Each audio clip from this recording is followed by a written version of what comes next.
Coming up next, an innovative way to get your farmer's market fix as the COVID-19 pandemic moves produce sales online. Plus, how small businesses are banding together to stimulate the local economy and boost restaurants throughout the area. And reaction to a controversial minimum wage proposal that would affect workers in our area. The Center County Report starts now.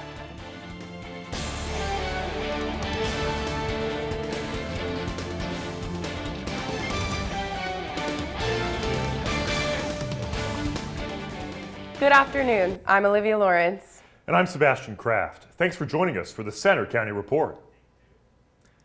The man accused in the murder of Ferguson Township resident Gene Tuggy is expected back in court on Monday.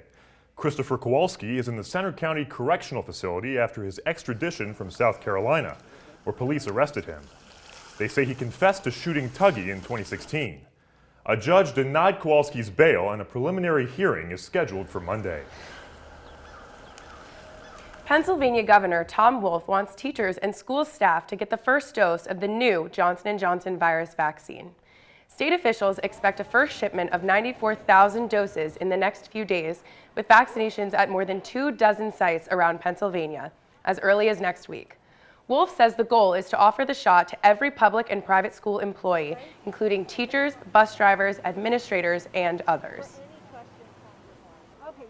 Center County plans to keep its free COVID-19 testing center open through the end of the month to provide residents with more resources. The county extended its contract with AMI Expeditionary Healthcare to keep the free clinic operating out of the former Comcast building on Benner Pike. Testing is available to the public from 10 a.m. to 7 p.m. Tuesday through Saturday. No appointment is needed, but photo ID is required.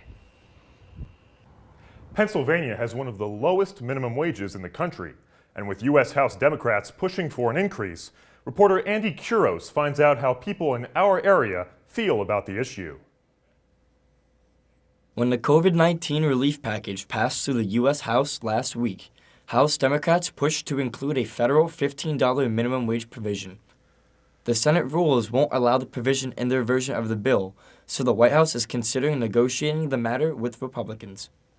It's an important issue in Pennsylvania, which has one of the lowest minimum wages in the nation at $7.25 an hour.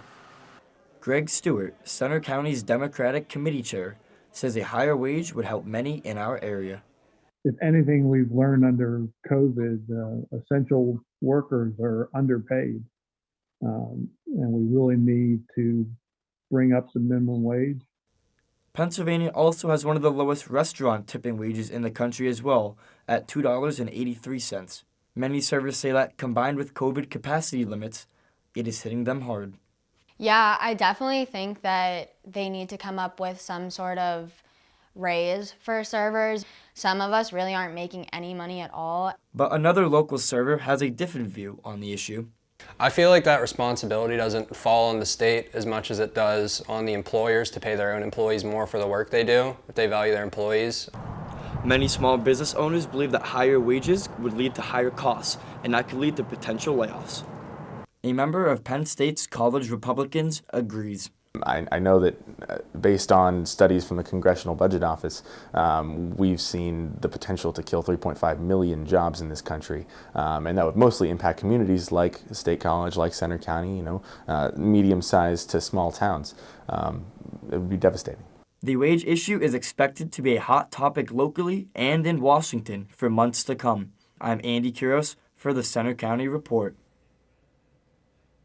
Last month, Governor Wolf refiled legislation to increase Pennsylvania's minimum wage, his sixth attempt at passing the bill. Construction work has resumed in the area of the Route 322 Potter's Mills Gap project as the third and final phase gets underway. Although 322 has been reconstructed from Sand Mountain Road to Potter's Mills, this final phase involves work on Route 2015, which is now closed from Route 144 to Crowfield Road. Drivers are asked to follow traffic signs, which will direct them depending on where they need to exit. And drivers in State College are urged to be careful when traveling along Taylor Street this week. Part of the street, just behind the Roadway Inn, is closed for public works crews to do sanitary sewer repairs. The street is closed between Glen Road and Orlando Avenue until 5 o'clock this afternoon. That work should wrap up next Thursday. The population of college students in Centre County is the backbone of many businesses in downtown State College and nearby areas. Now there's a new effort to help businesses struggling from the pandemic. It's called the Happy Valley Takeout Trail. Reporter Casey Cummer shows you what it's all about. Many local businesses have been struggling during the pandemic, but the community has tried to rally behind their favorites. Everyone has really been very supportive of us from day one with anything that has been happening with the COVID-19. So we're really appreciative of everyone within our community here at State College. The Happy Valley Adventure Borough, Lion Country Lodging, and community partners worked together to launch a new initiative, the Happy Valley Takeout Trail. This includes a free passport that customers can use at participating restaurants. Hit 10 of them and you're eligible for prizes. Over 1,000 passports have been issued, but not all of the 59 participating locations have seen the intended increase in business. Nonetheless, they are grateful for the effort of the community and the willingness to rally behind local businesses during these challenging times. It's such a nice idea, and I'm really glad that we signed on to it, but I don't know that anybody has come up from State College for the takeout trail. I mean, if they have, they haven't mentioned it to us. Right. I don't think that that's really driven much business. We have seen them coming through. So I think it's great that people are trying to engage a little more with all the restaurants in the community. And I think it's kind of a fun initiative. Others include Mad Mex, Starbucks, Pickles, and Pliables. Businesses hope more customers will give it a try before the takeout trail ends April 30th. In State College, I'm Casey Cummer for the Centre County Report. There are 59 participating locations on the takeout trail, so chances are there's something for you if you'd like to help out. Some Republican senators have faced backlash over their vote to convict former President Trump in his second impeachment trial. Among them is Pennsylvania's outgoing Senator Pat Toomey. Reporter Rhea Jha has the story. Pennsylvania U.S. Senator Pat Toomey, along with 7 other Republicans, voted to convict Donald Trump during the president's second impeachment trial on a charge of inciting an insurrection at the U.S. Capitol. As a result, many Pennsylvania counties voted to censure Toomey, among them Butler County, where voters gave Trump more than 65% vote support in the November election. For censure, if we don't vote for censure, we're going to lose a lot of support from the rank and file Republicans in this county who have very strong opinions about the impeachment process, which they felt was unconstitutional. The recent Pennsylvania GOP on punishing Toomey ended with 128 votes to rebuke, 124 to censure, and 13 abstentions.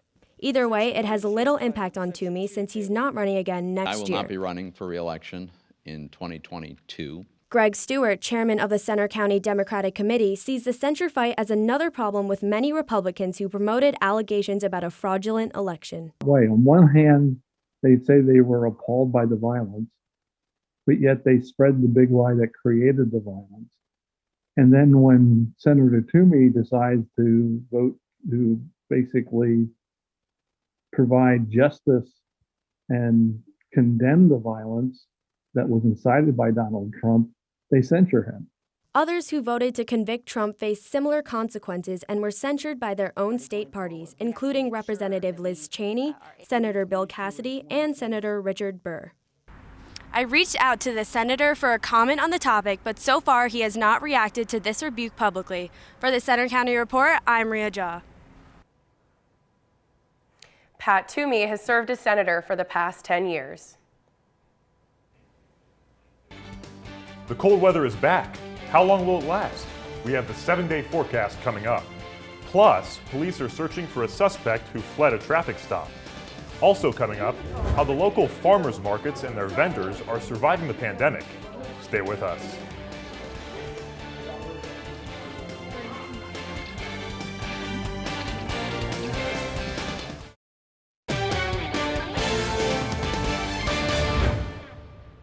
State College police are asking for public help to ID a suspect they say fled a traffic stop.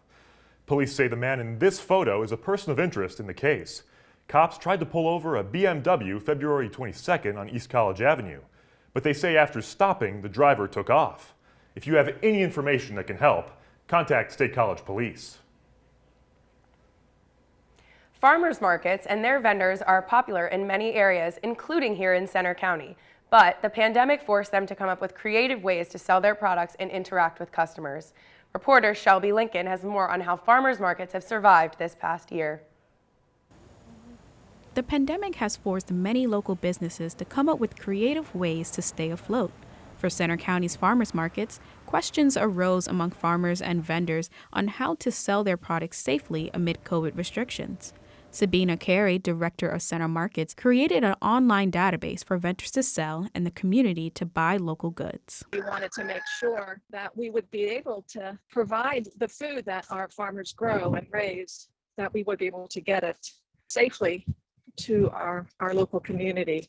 Carey originally created the organization for the 30-plus local farmers and markets to better connect with customers. But she quickly shifted to help keep the markets running. And business has been booming. The site gets about 120 orders every week, and Carey expects for profits to be between $300,000 to $400,000 this year. Now, customers can order their products online from Wednesdays at noon to Fridays at 5 on a computer or phone, and then come here to Nature's Pantry every Saturday from 2 to 4 p.m. to safely pick up the food. Centre Markets also delivers right to customers' doors. Even with Centre Markets services, some farmers markets have still been meeting in person. In Boalsburg, they gather in Bowl Hall at the fire station every Tuesday afternoon. Customers are required to mask up and social distance while shopping for products ranging from bath soaps to artisan kombucha. Boalsburg resident Mike Swanson shops here with his wife.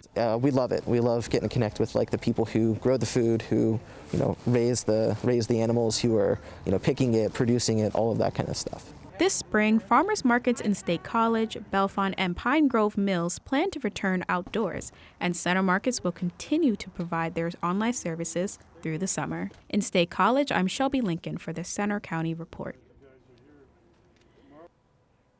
To find out more info on unique places to shop locally in our area, visit centermarkets.com.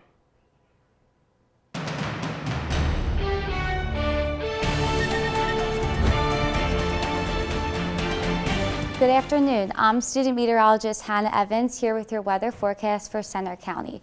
So that cold weather that we experienced this week will come with us into the weekend, but I am tracking some warmer weather ahead for this coming week.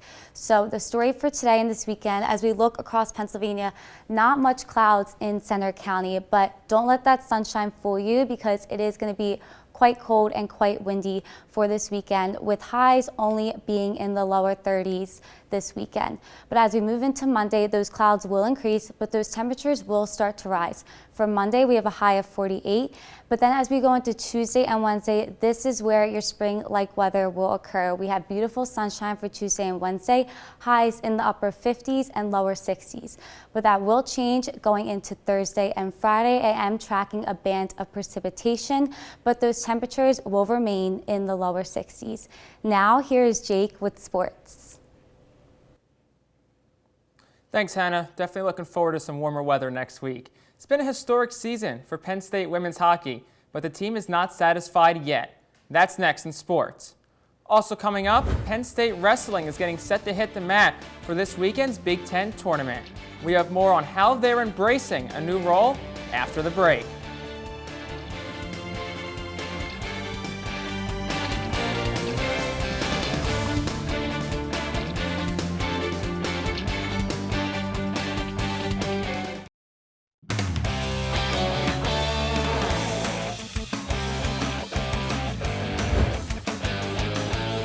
I'm Jake Starr with sports. Despite being unbeaten on the season, Penn State's wrestling program heads into the Big Ten tournament this weekend in an unfamiliar role, underdog. Reporter Matt Saporsky has the story. The big story for the Nittany Lions wrestling program heading into the annual Big Ten Conference tournament will be the abundance of young talent that head coach Cale Sanderson will have at his disposal. Penn State will be sending 6 freshmen to the mat to compete. Yet, Coach Sanderson remains confident in his young guys. Some very motivated freshmen as well. So I don't think it really matters if you're a freshman or a senior. You know, the opportunity's the same, and you just you either go take advantage of it and get what you want or you don't. What's been most notable in the eyes of not only Coach Sanderson, but also the eyes of the upperclassmen, has been that the freshmen have been so motivated to compete. Senior All-American wrestler Nick Lee is confident in the freshmen wearing blue and white. You know, they motivate me most days, probably not even the other way around. And I'm just really excited for them. I mean, I know that like there's some uncertainty about how they may compete, but I know how they're going to compete. They're going to be relaxed. They're going to have fun. And they're going to kick some butt. Lee acknowledges that it's weird not being at the top and to be the hunters instead of the hunted. Ultimately, though, Lee says it won't make a difference in his team's performance. One thing that could make a difference, however, is that there will be fans in the arena behind me for the first time in about a year. Whether that difference is good or bad will depend on the athlete. I kind of like the no fans thing. Everyone keeps talking about fans. I like the no fans. According to GoPSUSports.com, Penn State and the Big Ten will be welcoming in a limited number of player guests at the Bryce Jordan Center, but there will be no tickets available to the general public. Reporting in University Park, I'm Matt Saporsky for the Center County Report. The Big Ten wrestling tournament begins tomorrow at the Bryce Jordan Center. Penn State men's hockey is finally back on the ice. A 2-game series against Notre Dame starts tonight in South Bend, Indiana. The Nittany Lions are looking to rebound after over a month of not playing due to COVID-19 issues. The team last played in late January against the Fighting Irish, where they split this series with overtime in both games. Penn State is currently 9-9 as they head into their final games of the regular season. And Penn State women's hockey is enjoying a historic season. I took a look at how their success and ahead to the CHA tournament, which starts today in Erie. Penn State women's hockey is having a season unlike any other. The Nittany Lions recently captured their first ever CHA regular season championship. This weekend, the team will compete in the conference tournament, seeking a berth in the 8-team NCAA tournament. As the competition gets tougher for the Lions, head coach Jeff Campersall is confident in his group. I think that we can play with anybody and beat anybody.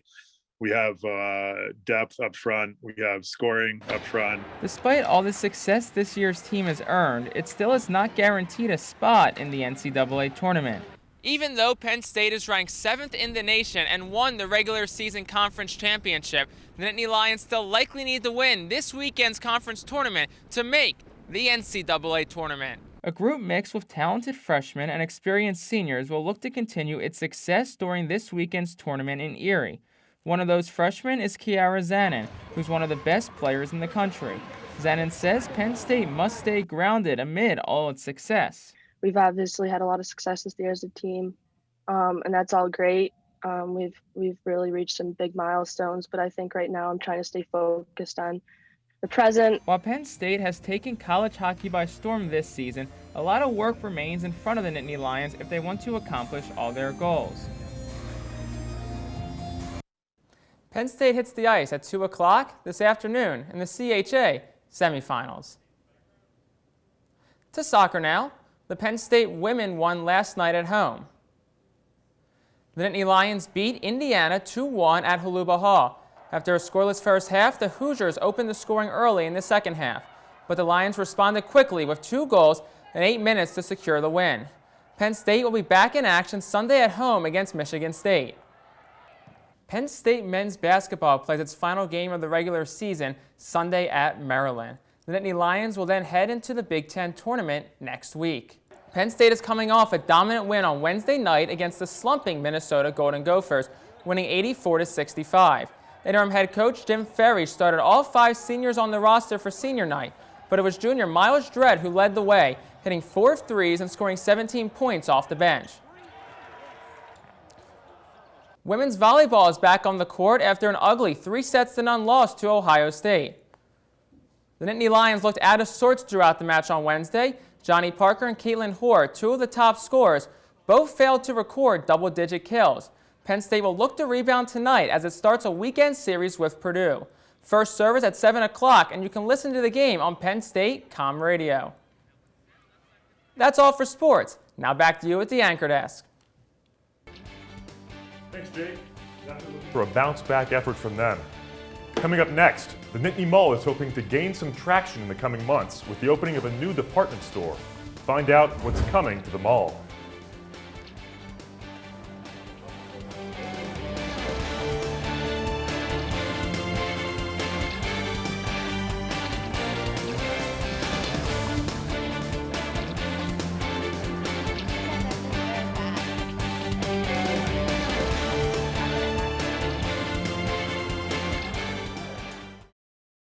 As Sebastian mentioned, the Nittany Mall will soon have a new store moving in. Gabe's, a discount department store, is set to move into the mall where the old Bon-Ton store used to be, according to statecollege.com. Gabe's was founded in West Virginia and now has more than 100 stores in 13 states, including one in Altoona. Meanwhile, the former Macy's location at the mall is expected to be the home of a new casino next year.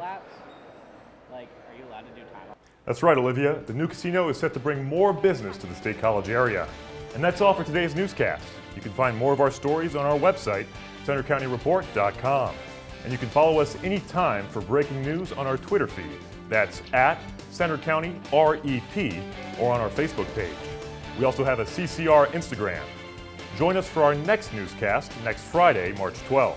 Have a good weekend.